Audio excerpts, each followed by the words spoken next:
Hey fans here at Robinson Antipolo, we are just about to witness battle for third here in leg 6 between these two teams. A chance to win 30,000 pesos. Let's introduce the two teams, starting off with Cavitex Braves. From Malolos, Bulacan, number 9, Dominic Fajardo. From Dalaga Albay, number 15, Jorge Apolas. From Las Piñas City, number 21, Chester Saldua. From Isabela, number 27, Paul Garanza. Coach of Cavitex Braves, Coach Eman Bogford. The other team, Meralco Bolts 3x3. From Kapkar, Cebu, number 7, Alfred Batido. From Pasig City, number 9, Leo Davila. Former UAAP champion from Bacolod City, number 10, Tonino Gonzaga. And from Bukidnon, the number 16, Raymar Caduya. Coach of Meralco Bolts 3x3, Coach Patrick Fran. And the referees during this battle for third, Nino Barceras and Kenny Hollig. Coach Eman Monfort stressed the importance of playing the right way and being consistent. He's still happy with the team despite losing in the semis. And with the addition of Jorge Apolas daw kasi they won a leg twice, nag-third, at nakikita naman daw niya ang improvement. He wants the Cavitex Braves to stay aggressive against the Meralco Bolts, lalo na nariyan ang mga experienced player nila, Tonino Gonzaga and Alfred Batino. Coach Eman Monfort, Jeans.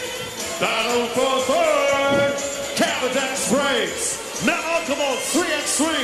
Then 5, 4, 3x3 PBA. Lakas na tatlo.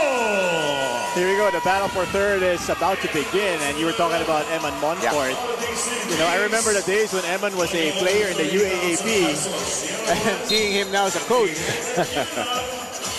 Something else, hindi ka pa sanay. I mean, si look, Coach Eman Monfort. His basketball knowledge. Player din kasi yan.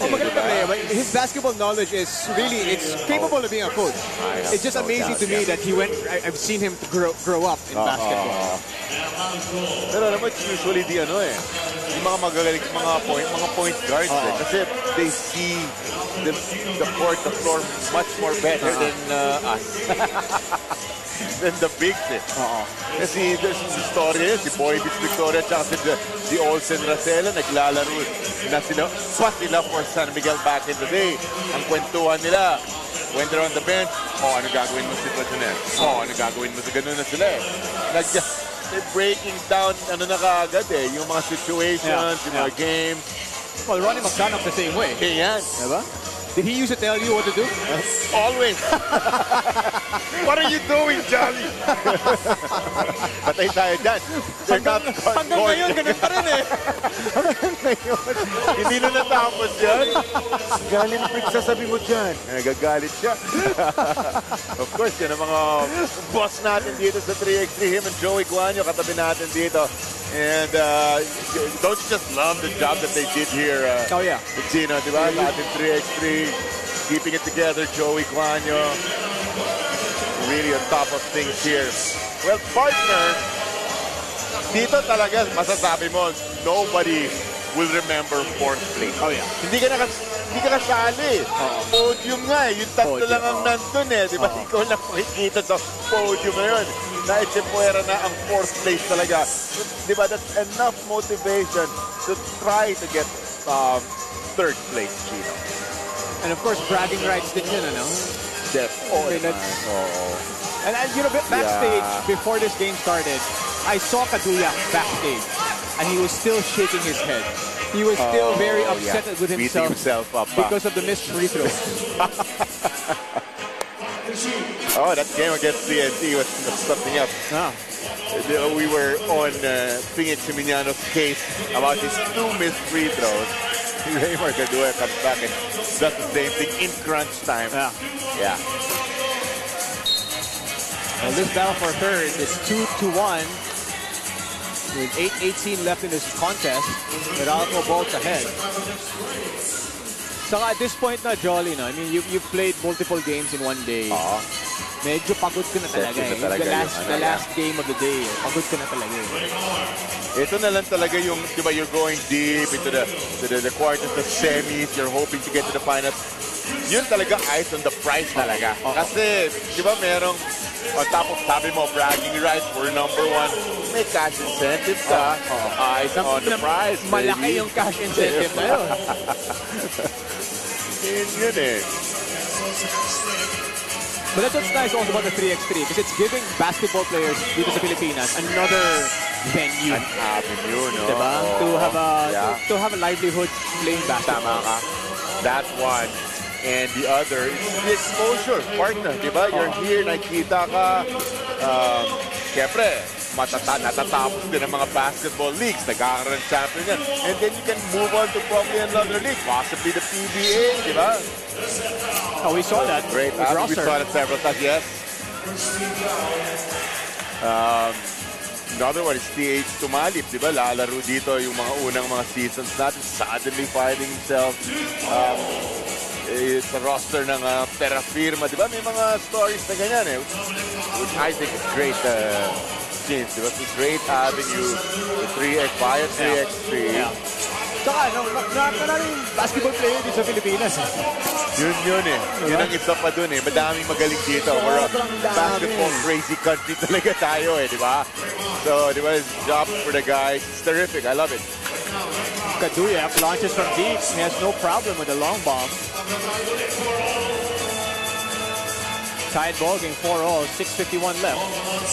Galanza, that's money. Oh, in and out! I was ahead of myself there. Pero pareho tayo eh. The forma, yung forma kasi ni Bong, di ba? It's basic, it's fundamental, it's nice eh. Kaya talagang malilista mo na. Sorry, not lista. Sabi mo, add to cart mo na eh. Pero hindi ko pa pinrest yung buy eh. Add to cart muna. Let me think about it. Add to cart muna. Mga tito na nakikisali sa mga millennial. My goodness. You know, I just learned of that about probably a few months ago. That's it. How to... Ay, nako, hindi talaga. Medyo hindi talaga tayo. Zero ako. So, in any case, 2-point Cavitex lead here. Three now. Sorry, three now. Back bucket. 6 seconds in the shot clock here para sa Meralco. Batino, long two, no good. Fajardo using that size advantage. Galanza now against De Vera. Nice play to Fajardo.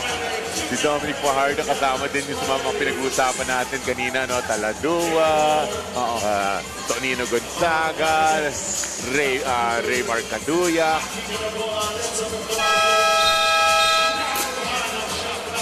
Shot clock violation is going to be called on the Meralco Bolt. Mga malalakad na mga mapipilis. 8-4 is the score. 5:38 left. Cavitex on top. Napoles. Saldua. Galanza. And Galanza! I mean, that's a shooter's touch. That right there is a shooter's touch. Bounces on the top of the board, my friend. Comes back and goes in yung bola. Cavitex with a 6-point advantage. And a foul is going to be called on the Rico Meyerhofer lookalike. I like his style though. He's a utility guy. LDB will give you points, but gets a lot of rebounds, plays defense. Parang Rico Meyerhofer. Parang mga ganun type. Pero si Rico mas wiry eh, di ba? Long and 6'4" and crazy athleticism. And Jorge Napoles also crazy athleticism. Gets to the cup for that basket. 11-4. Cavitex looking really good right now. Rebound there by Fajardo. Just a 7-point difference. That's 4 possessions, partner. That's like on 5-on-5, it's like a double-digit lead, no? Double, yeah. Pretty much. Parang times 2 eh. Diba kung isipin mo eh? It's pretty much a double-digit lead right now for the Cavitex Braves as they head to the TV timeout. Looking at the as coaches, Gino, you learn to try to read yung body language, demeanor. I would say parang yung Meralco's a little bit out of it na because I see Alfred Patino still scratching his head, not because of this game. It's because they're playing for third. Iniisip pa niya yung they came so close. Yung kanilang semis, Gino. Heartbreak loss there para sa kanila against the TNT Tropang Giga. And as I mentioned, before the tip-off, I saw them before they went out on the court to warm up. They were still bothered by it. Kaduyak was still shaking his head. And you see it, di ba? You see sa medyo nakapagsak yung mga shoulders. Asar sila. Kasi yun na nga, you come so close. The agony of defeat. Very frustrating. Pero yun ang sabi nila, you get up, you dust yourself off, and try to win third place because nobody remembers sports. That's right. Try to put it in perspective here. Patino cut the lead down to 6. You're going to need a whole lot more of that. Napoles against De Vera. They go to Saldua. Chester attacks. Chester, turnaround jumper, no good. That was length against Captain. Panalo yung Captain. Oops. And De Vera misses everything on that long bomb. You know what? That's part of what we were talking about. A little bit out of this now. Rarely see. His shot was short and way to the left. No chance of going in there. And he's a very good shooter. Yun na nga, di ba? Based on fast shots of Mr. LDB De Vera. Fajardo. That's a strong move against Patino, no less. Sakto-sakto lang yung figure roll layup. Much bigger si Alfred Patino than, of course, yung Dominic Fajardo. Yeah, Patino, one of the top shot blockers in the PBA 3x3. Nakita natin kanina yung mga top 5 points, blocks, rebounds. Ang ganda naman ng hesitation move nitong Galanza na to. Oh, nice play. Nino Gonzaga. Still a very big advantage here para sa Cavitex Braves. Yeah. Doon mo din talaga makakita yung may fighting heart. No? Yun na nga, okay, sige, for third place na lang, laban pa rin, di ba? Laban pa rin. Talagang hustling for loose balls. Nakikita natin from Tonino Gonzaga. Here's Tonino against Galanza. Laban, eh, Tonino puts it up, no good. Patino's there to turn the negative into positive. This wide body to just create space sa may ilalim, Alfred Patino. Still a 6-point advantage, however, for Cavitex. Galanza, no good in that long bomb. Get the move, shot clock violation. Pump fake, one dribble, pull it back. Wala tinamaan. Pero, I mean, if you can, TV timeout, if you can perfect yung mga moves na gano'n, no? Yung Bongalanza, nice Bongalanza move, and then talagang practice, make those. Yung mga NBA caliber, gano'n, sila, the Steph Curry, that's how they do it. Grabe yung, it's actually stepping to the side, boom, boom, boom, for separation, and then making those crazy three-pointers. They can still square up and be able to hit it. Pop, that's the polish shuffle. Yeah, look at that. Beautiful. Just absolutely hezzy. No chance there for the defense. Bongalanza showing off why this guy is one of the top players dito sa PBA 3x3. Always helps na meron kang friend from the outside. Kaya akala ni Leo De Vera, itira niya, di ba? Respect the shot. Kung wala ka naman shooting, itira mo na yan. Baka ako yun, papatira. Tira mo, shoot mo na yan. Fajardo using the size advantage down low once again. Ganda ng matchup actually ng Kaduyak at saka Dominic Fajardo. Kaduyak takes it strong to the cup and scores. Down to a 5-point lead. Napoles, rip through, goes to the cup, passes to Saldua. Saldua launches from the corner as money. Credit to Joray Napoles, spotting yung kanyang 2-point shooter na si Cesar Saldua. Yeah, back to a 7-point advantage para sa Cavitex Braves. Yung lamang nila parang Gary V. Bakit? Ano? Yung lamang nila parang Gary V. Nawawala, bumabalik, ito na naman. You did it! My goodness, Gino. 7-point advantage for the Cavitex Braves with under 2 minutes to go. Can you sing it? This looks like Cavitex gonna run away with this third place partner. Here's De Vera. And he loses the rock and goes out of bounds. Lots of contact there. Like I'm sure I was gonna pick up LDV, but LDV will have none of it.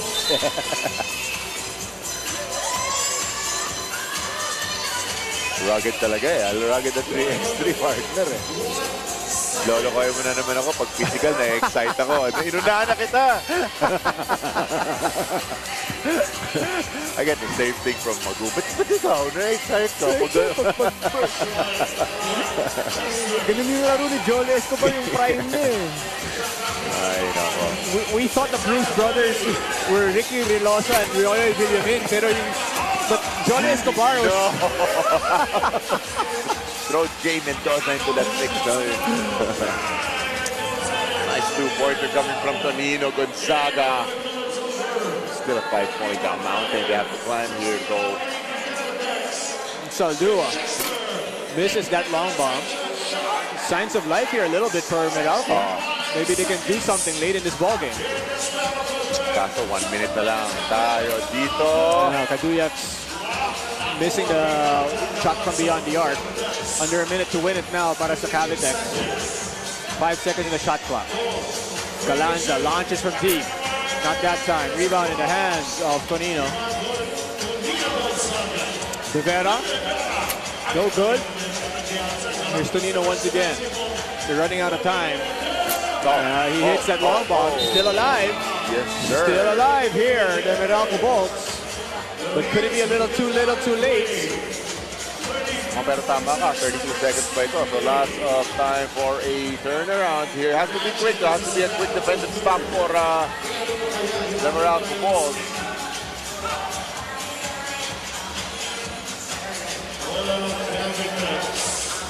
I'm looking at Tonino Gonzaga. He's breathing hard because he's playing so hard. I love it. Oh wow, there's a possibility here. So under 30 seconds to go.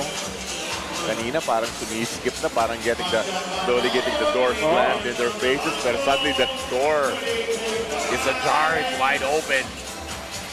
Eto na. Tonino! It's a 1-point game! Can they play the foul game? They probably can play the foul game. Galanza puts it up, draws the foul. One free throw, partner. He's gonna head to the free throw line. Pero yun ang maganda dito for Meralco. Buhay pa sila dahil one free throw lang. Diba? So one possession lang. Mapupunta sa kanilang bola with 13.9. Take another look at this Tonino Gonzaga. Money in the bank. A late surge here para sa Meralco Bolts. Finds them in the thick of things late in this ball game as Galanza it's still a 2-point game. Here we go. Turnover. Tonino knows it. Tonino knows what happened. Wow. The make. And ito, i-check ang bola. Malakas ang pasa kay Alfred Batiro. Pero you know what players say? Pag tumaan sa mga kamay mo yung bola, you should have caught it. You should have caught it. That's catchable. So, that's not Tonino. That's not Tonino's fault. Gotta be ready for that. Well, it's a 2-point game. Under 10 seconds to go. Bola naman ng Cavitex Braves. So it's not over, but it looks bleak at this point. Yes, because we're going the side na of bola na ng Cavitex ito. 9.7. Less than the shot clock ito sa din. Papaulin nila ni Raymar ito. Timing na timing eh. Hope for some misses na lang. Kaso this is like your guy Joseph Sedorifa. He's not a three-pointer specialist for nothing, di ba? No problem with free throw number 1. Oh, my turn. Unjinxable yan. Bongga Lanza. See, what's up? What's up? Tonino launches the corner, but that's a little too late at that point. As we are just 2.4 seconds away from the Cavitex Braves winning third place here in leg number 6. The PBA 3x3 Season 2.